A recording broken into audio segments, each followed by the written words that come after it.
일본 열도가 발칵 뒤집어졌습니다. 그동안 숨겨왔던 한일 감정에 대해 고백한 한 고등학교 교사의 용감한 행동 때문이라고 합니다. 그런데 학생들도 그에 동조하고 있다고 합니다. 너무나도 빠른 속도의 일본의 학부모들도 넋이 나간 상황이라고 하는데요. 그 흐름을 말릴 방법을 찾지 못해 난처한 상황에 빠져 있다고 합니다. 도대체 일본 교사가 어떤 행동을 한 것인지 오늘의 사연 시작하겠습니다. 좋아요 꾹, 구독 꾹! 안녕하세요. 저는 카토 다이치입니다. 저는 도쿄의 명문 사립고등학교 아사히가오카 학원에서 15년째 역사를 가르치고 있는 교사입니다. 도쿄의 회색빛 아침이 창문을 두드리고 있었어요.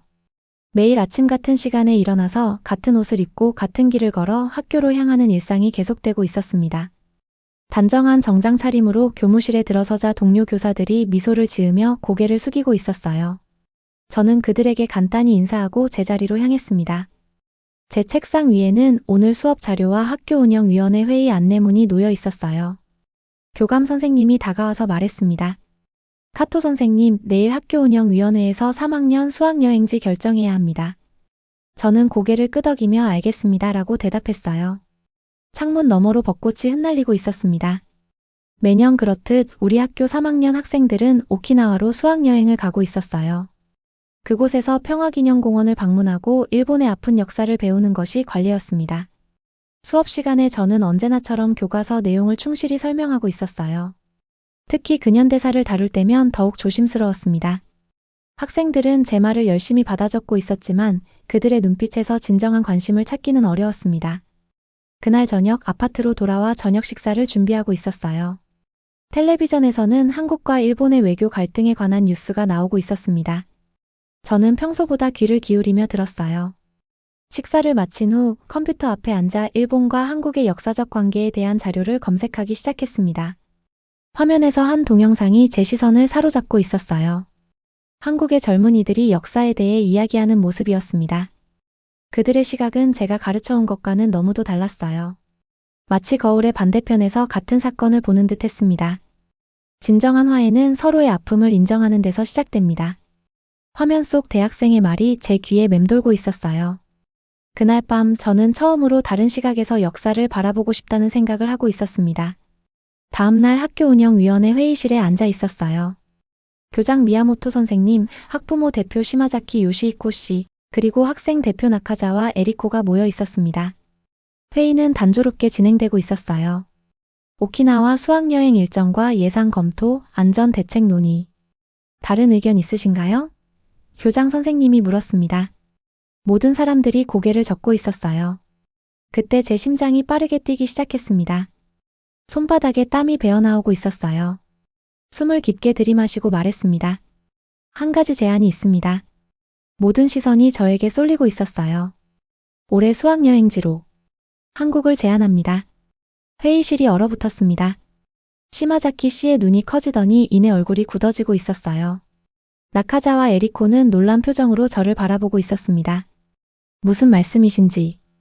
교장 선생님의 목소리가 떨리고 있었어요. 학생들이 다양한 시각에서 역사를 바라볼 수 있는 기회가 필요합니다.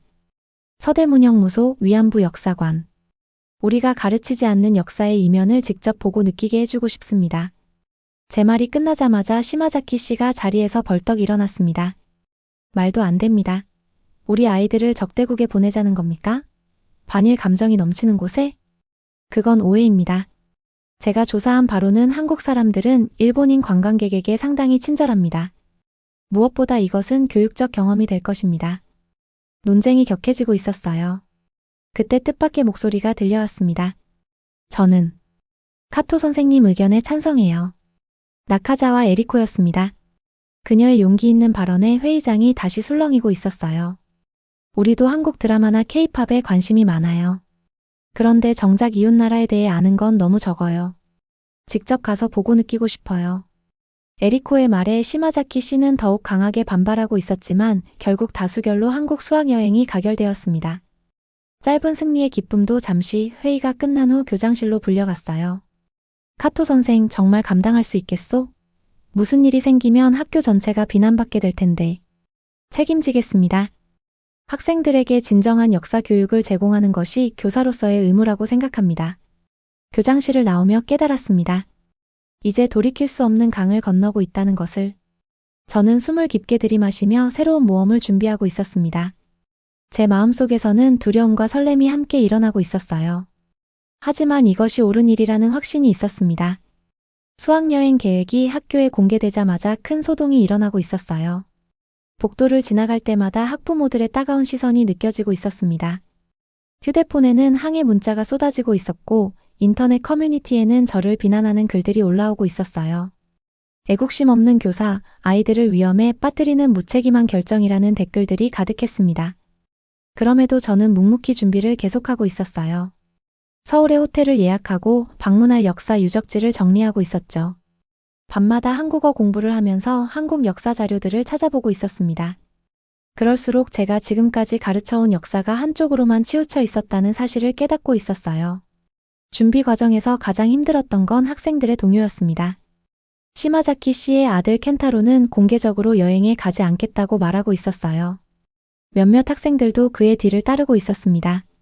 하지만 나카자와 에리코와 친구들은 한국 문화를 열심히 조사하며 여행을 준비하고 있었어요. 쉬는 시간에 에리코가 저에게 다가왔습니다. 카토 선생님, 저희가 한국에서 꼭 봐야 할 곳이 있을까요? 서대문형무소와 위안부 역사관이야.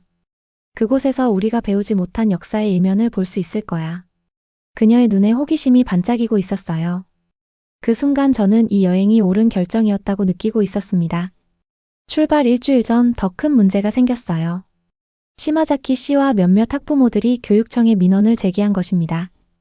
부랴부랴 교육청으로 불려가서 3시간 동안 수학여행의 교육적 가치와 안전 대책을 설명하고 있었어요. 다행히 최종 승인을 받아냈지만 조건이 붙었습니다. 어떤 정치적 논쟁도 일으키지 말 것. 학생들의 안전이 최우선. 문제 발생 시 즉시 귀국할 것. 출발 전날 밤 아파트 창문 너머로 도쿄의 밤하늘을 바라보고 있었어요. 이 여정이 어떤 결과를 가져올까? 불안감과 기대감이 뒤섞여 잠을 설치고 있었습니다. 다음 날 아침 하네다 공항에 모인 학생들의 표정은 제각각이었어요. 켄타로와 몇몇 학생들은 여전히 언짢은 표정을 짓고 있었고 에리코와 친구들은 들뜬 모습이었습니다. 비행기에 오르면서 저는 깊은 숨을 들이마시고 있었어요. 인천국제공항에 도착하자 학생들과 함께 놀라움을 금치 못하고 있었습니다. 자동 출입국 시스템, 세련된 공항 인테리어, 완벽한 일본어 안내 표지판.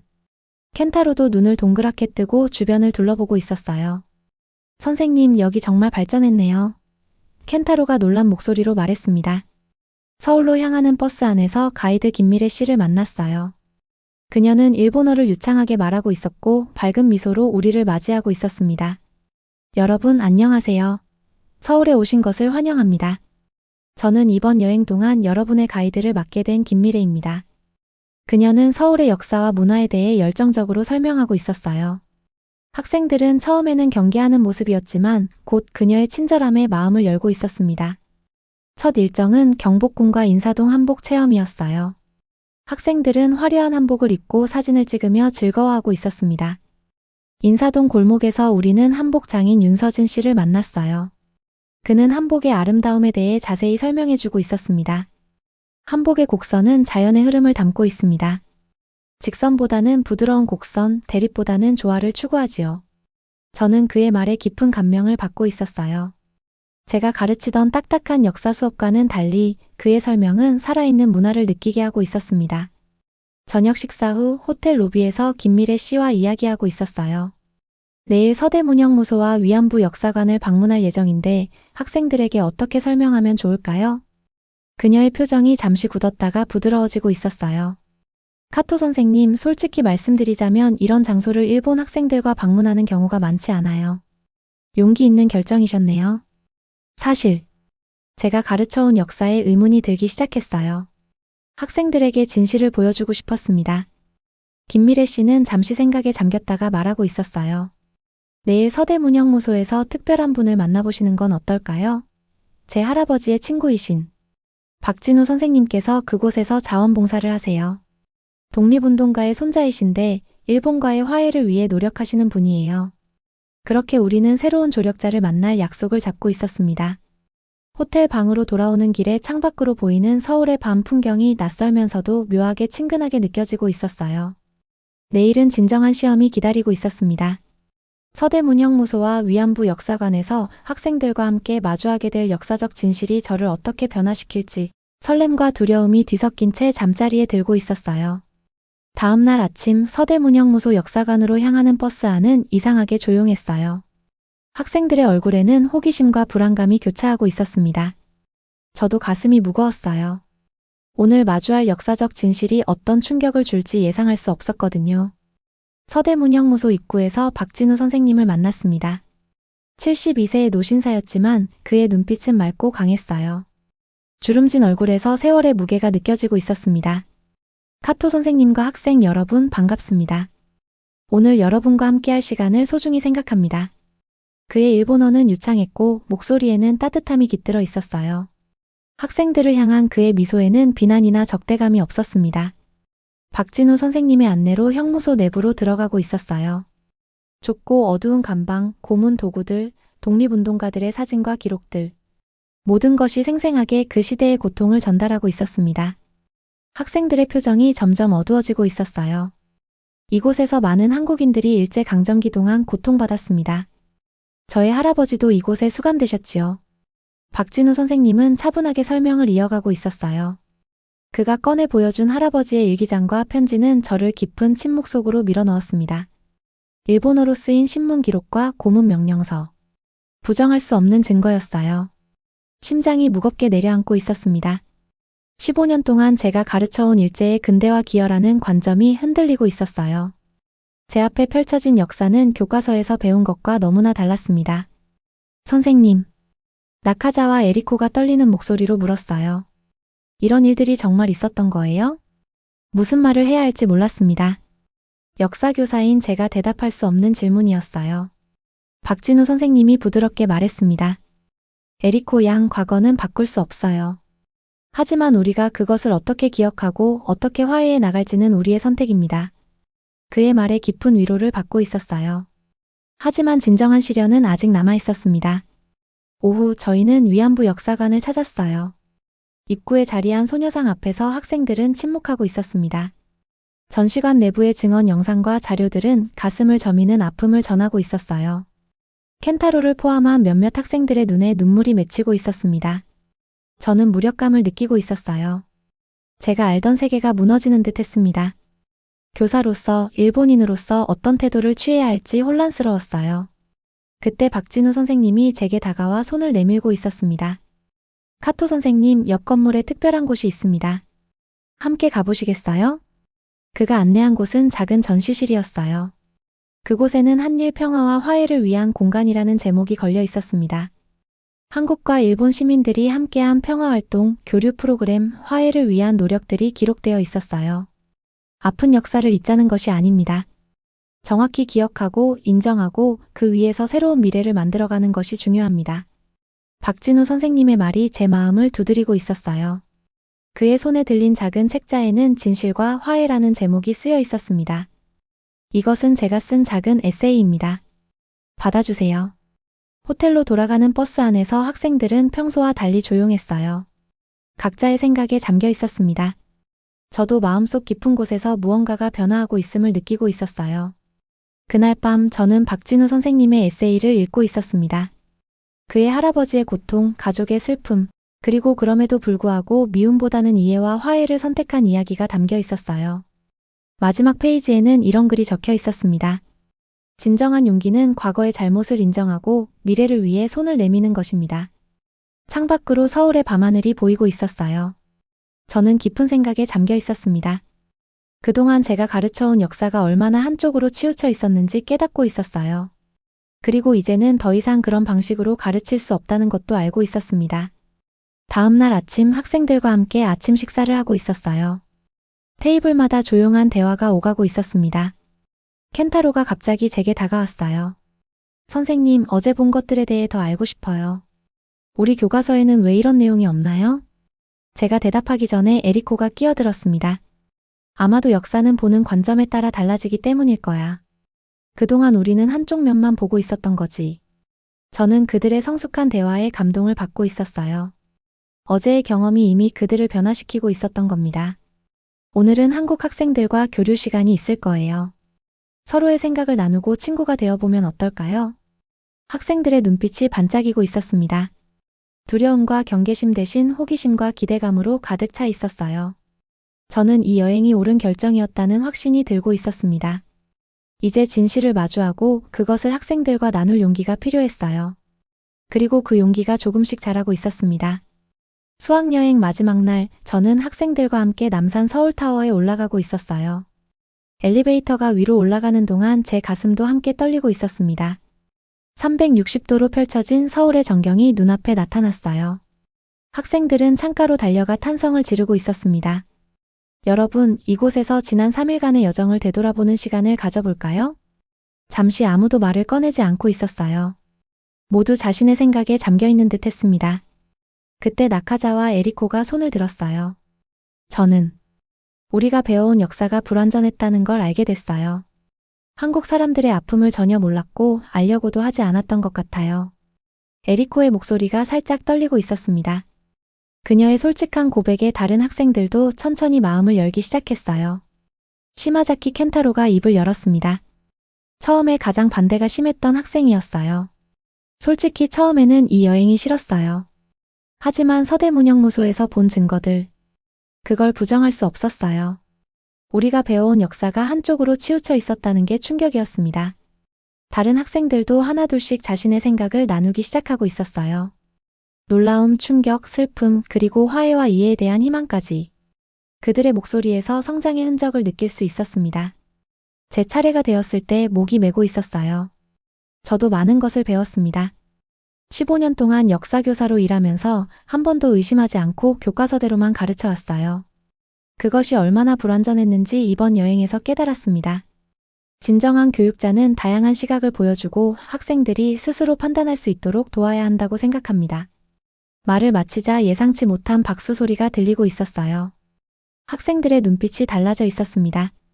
그들의 표정에서 존경과 신뢰가 느껴지고 있었어요. 마지막 일정으로 저희는 박진우 선생님이 준비한 특별한 자리에 참석하고 있었습니다.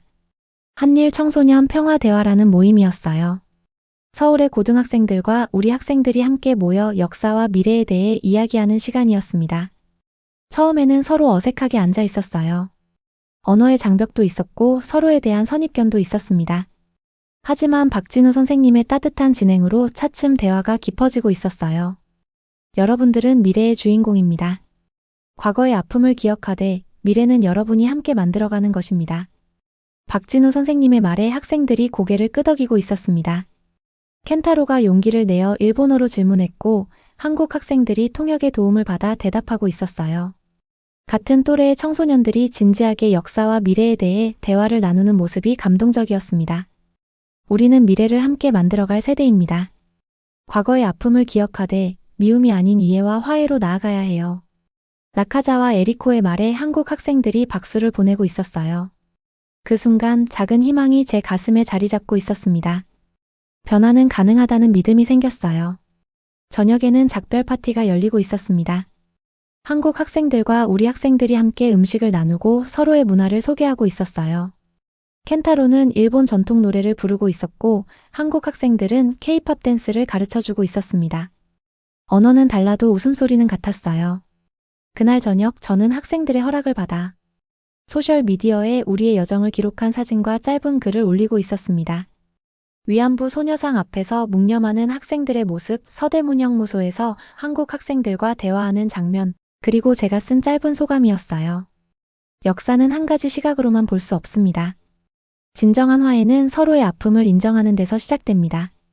비행기에 오르기 전 공항에서 박진우 선생님과 마지막 인사를 나누고 있었어요.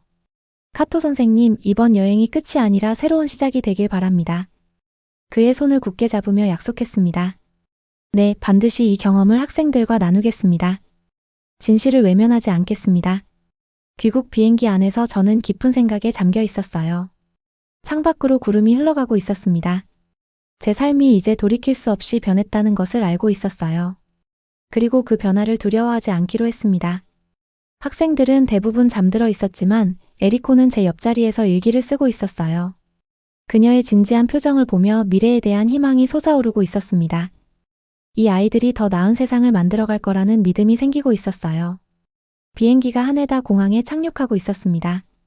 새로운 도전이 기다리고 있다는 것을 알고 있었어요. 하지만 이제 저는 준비되어 있었습니다. 진실을 마주할 용기, 변화를 감당할 용기, 화해를 선택할 용기가 제 안에 자라고 있었어요. 인천에서 도쿄로 돌아오는 비행기가 착륙하자마자 제 휴대폰에 알림이 쏟아지고 있었어요. 인터넷 연결이 되자마자 소리가 계속 울리고 있었습니다. 소셜미디어에 올린 글이 예상치 못한 파문을 일으킨 것이었어요. 위안부 소녀상 앞에서 학생들과 찍은 사진이 순식간에 퍼져나가고 있었습니다. 공항에서 나와 학교 버스로 향하는 길 학부모들이 모여 있었어요. 시마자키 씨의 얼굴은 분노로 일그러져 있었습니다. 다른 학부모들도 거친 표정으로 저를 바라보고 있었어요.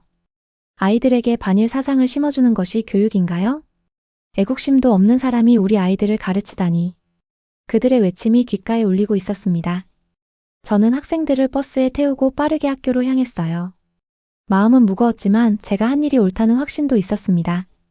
교무실로 들어서자 차가운 시선이 저를 맞이하고 있었어요. 동료 교사들은 눈을 피하거나 작게 수군거리고 있었습니다. 교장 선생님은 즉시 저를 교장실로 불렀어요. 카토 선생, 도대체 무슨 생각으로 그런 사진을 올린 겁니까? 학부모들의 항해 전화가 폭주하고 있습니다. 교장 선생님의 분노 어린 목소리에도 저는 흔들리지 않고 있었어요. 죄송합니다만 저는 학생들에게 다양한 역사적 관점을 보여주는 것이 교육자의 의무라고 생각합니다. 우리가 가르치는 역사가 완벽하지 않다는 것을 학생들이 알 필요가 있어요. 교장 선생님은 깊은 한숨을 내쉬고 있었습니다. 학교 이사회에서 결정이 내려졌소. 다음 학기부터 규슈의 시골 학교로 정근하게 될 것입니다. 충격적인 소식이었지만 이상하게도 제 마음은 평온했어요. 오히려 무거운 짐을 내려놓은 듯한 해방감마저 느끼고 있었습니다. 한 달 후 저는 작은 가방 하나를 들고 규슈의 작은 마을로 향하고 있었어요. 창밖으로 푸른 논밭과 산들이 보이고 있었습니다. 도쿄의 번잡함을 떠나 새로운 시작을 앞두고 있었어요. 나카자와 에리코와 몇몇 학생들이 역에서 저를 배웅해 주었습니다. 그들의 눈에는 슬픔과 감사함이 함께 담겨 있었어요. 선생님, 저희에게 진실을 보여주셔서 감사합니다. 잊지 않을게요. 에리코의 말에 제 눈시울이 뜨거워지고 있었습니다. 규슈의 작은 시골 학교는 제가 상상했던 것보다 훨씬 낡았어요. 오래된 건물에 학생 수도 적었습니다. 하지만 그곳의 아이들은 순수한 눈빛으로 저를 맞이하고 있었어요. 첫 수업 시간 저는 교과서를 잠시 덮어두고 한국 수학여행 경험을 이야기해주기 시작했습니다. 역사는 단 하나의 시선으로만 바라볼 수 없어요.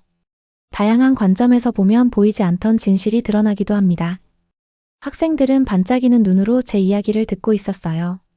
그들의 순수한 호기심이 도쿄 학생들의 그것과 다르지 않았습니다.